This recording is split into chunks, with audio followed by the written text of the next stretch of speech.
আজকে আমি বানাচ্ছি মটন কষা। তার জন্য এখানে 600 মটন, তেল আর টক দই আর হলুদ দিয়ে আমি আধা ঘন্টা মতন মেখে রেখে দিয়েছি।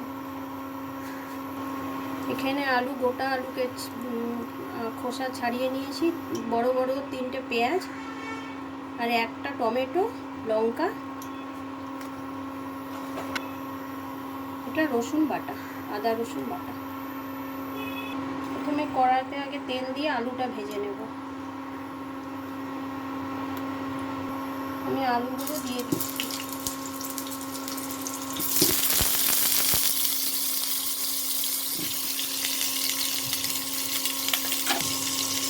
মধ্যে সামান্য নুন দিয়ে দিচ্ছি আর একটু হলুদের গুঁড়ো। নাড়িয়ে নিয়ে ভালো মতন আলুটাকে ভেজে তুলে রাখবো।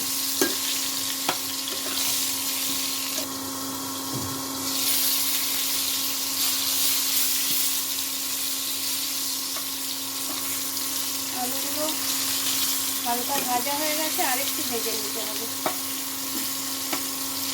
ঢাকা দিয়ে আরেকটু ভেজে নেব।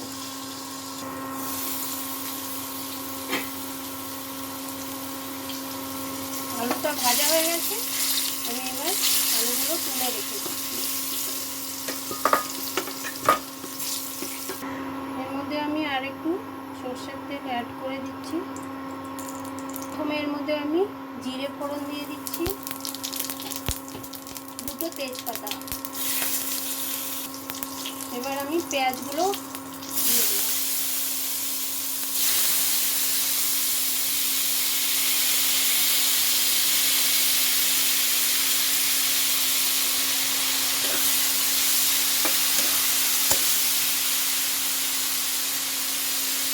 পেঁয়াজটা হালকা করে ভেজে নিতে হবে।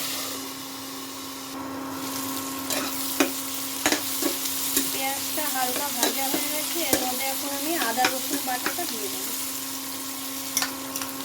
আদা রসুন বাটাটা মিশিয়ে দিচ্ছি।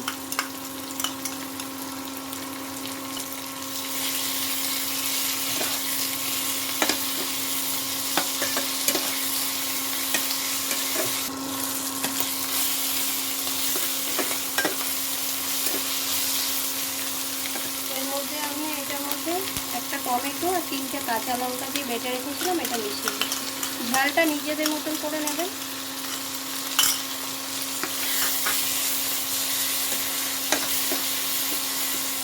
এর মধ্যে একে একে মশলা আমি দিয়ে দেবো। ধনের গুঁড়ো, 1 চামচ ধনের গুঁড়ো, এতে মিট মশলা আছে 2 চামচের মতন, এটা দিয়ে দিচ্ছি।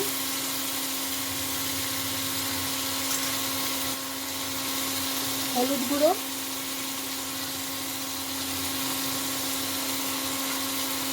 নুন স্বাদ মতন,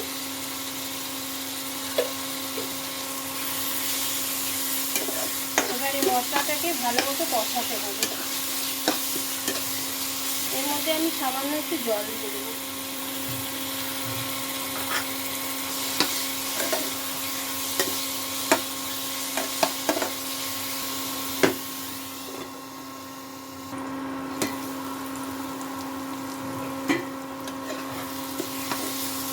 মশলাটা কষানো হয়ে গেছে, এর মধ্যে আমি মাংসটা দিয়ে দেবো। ম্যারিনেট করা মাংসটা দিয়ে দেবো।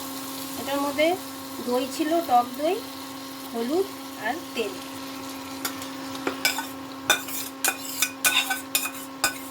এবার মাংসটা ভালো মতো কষাতে হবে।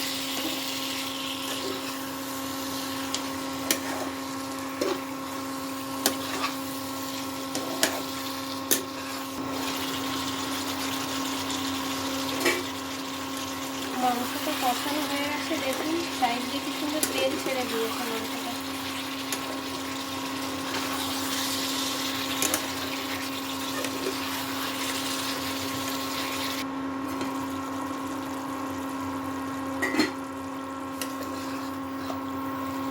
মাংসটা কষানো হয়ে গেছে, এবার আমি মাংসটাকে এই কুকারের মধ্যে ট্রান্সফার করব।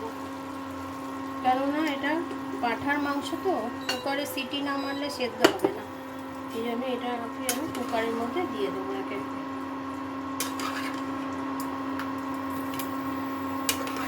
এটাতে আমি গরম জল দিয়ে দিচ্ছি।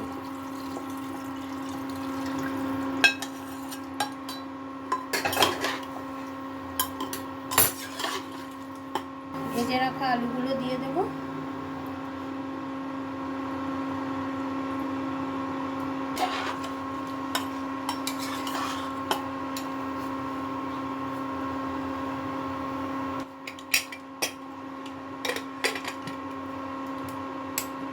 তিনটে সিটি আসলে বন্ধ করে দেবো।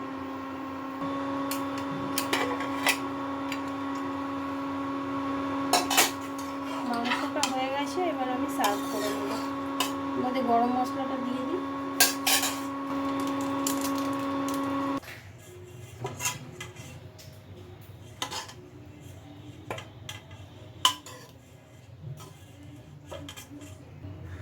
মাংস আমার কমপ্লিট হয়ে গেছে।